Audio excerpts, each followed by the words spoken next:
Welcome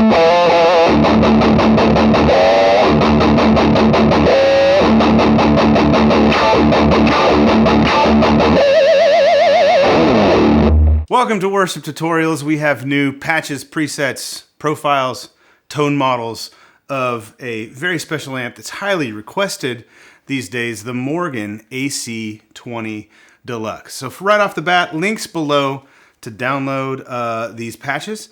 They're available for Line 6 products, the Helix, the HX Stomp, the Pod Go, Fractal products, the Axe-FX III, FM3, FM9, TONEX, tone model presets, and Kemper profiles and performances as well. So in the rest of this video, I'm going to talk a little bit about the amp, and then I'm going to talk individually about the presets and the different products and what you get. So like I said, this has been a highly requested amp for us to tone match. I picked it up a while back, and so we've been able to get to know it pretty well. It is, I will say, it's very good. It's become a favorite around here.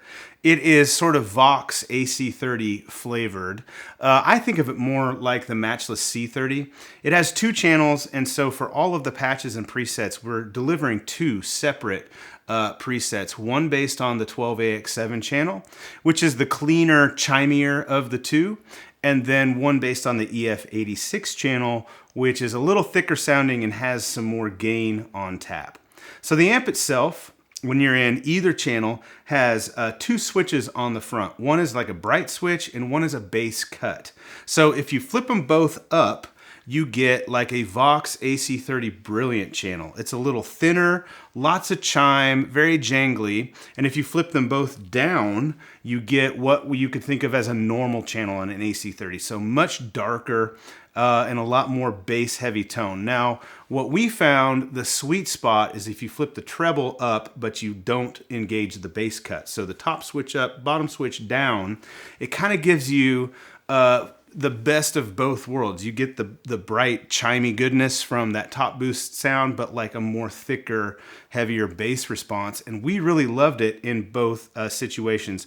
Of course, when you gain the amp up, it's often nice to cut the bass a little bit because it can get to be a little too much. So that's how we approached the amp and how we dialed it in. Of course, we mic'd it with a Royer 121 and an Earthworks SR25.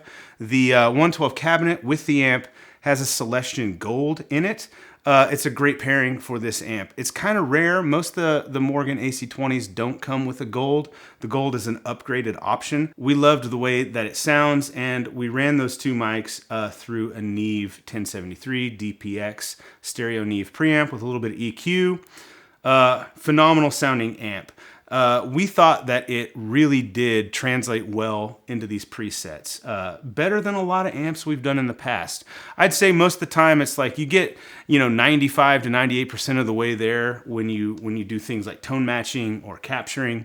With this one, all of the units really did capture this amp very well. So we feel like with whatever unit you've got, you're getting a very good representation of what this amp sounds like. So let's start with Line 6. Again, it's available for Line 6 Helix, HX Stomp, and Pod Go. Now for all 3 platforms, you're going to get an AX version of the preset in both single coil and humbucker settings, and an EF. The effects layout we've gone with for the Line 6 and Fractal products is all of the wet effects running into a stereo instance of the amp. So 2 amp blocks and 2 instances of the IR. We felt like this amp really did well in that regard, and it's the type of amp that, especially for church players, a lot of people are running like pedal boards into these kind of amps. So we've given you that experience with the amps. Of course, you get tons of overdrive options.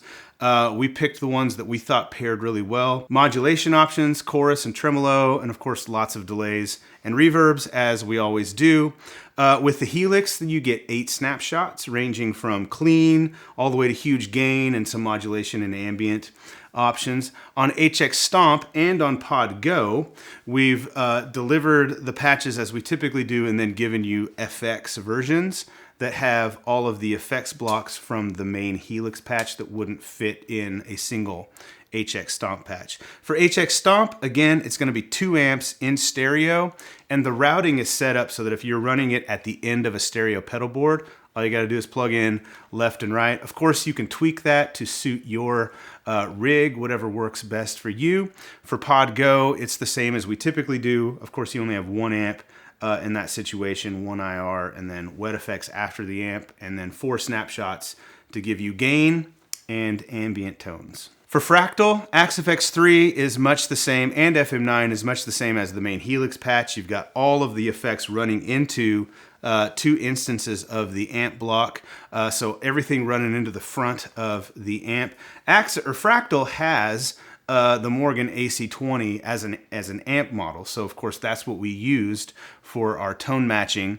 In the cab block, what we've done on this one is in channel A, it's our tone match user cab that you'll need to import. In channel B, we've left the Morgan cabs, the stock Morgan cabs. We think they both sound really good. It gives you sort of a different flavor. You can pick which one you like best. For FM3, it's a single amp block because you only get 1 in FM3, but it is a fully featured patch, and there is an effects preset available for FM3 as well. For the Fractal products, there is foot switch mapping built in for the FC controllers, so that's already done for you. Now for Kemper, we've delivered profiles based on both channels as it goes up through the gain range, and you get 2 performances, one for the 12AX7 channel in single coil and humbucker options, and then one for the EF86 channel. And finally for TONEX, we've given you tone model presets based on both channels, and it goes up through the gain range. So the lower numbers means lower gain, and then the higher numbers means higher gain. And as you have seen in this demo, especially with Nick, this amp can go from clean to pretty mean. So it really does act as a fantastic pedal platform. And again, it's just one of our favorite sounding amps. Bradford he asked me to mention this in this video. It does remind us a lot of the Matchless C-30. The Matchless C-30 is my personal favorite amp in the room. This amp is similar in a lot of ways. Bradford actually prefers the EF86 channel on the Morgan to the Matchless, and I can see why. It's a little more versatile with the EQ options that you have on it, and it sounds great. So we hope that you enjoy this one. Links again are below. Subscribe to the channel if you haven't already, and we'll see you in the next one.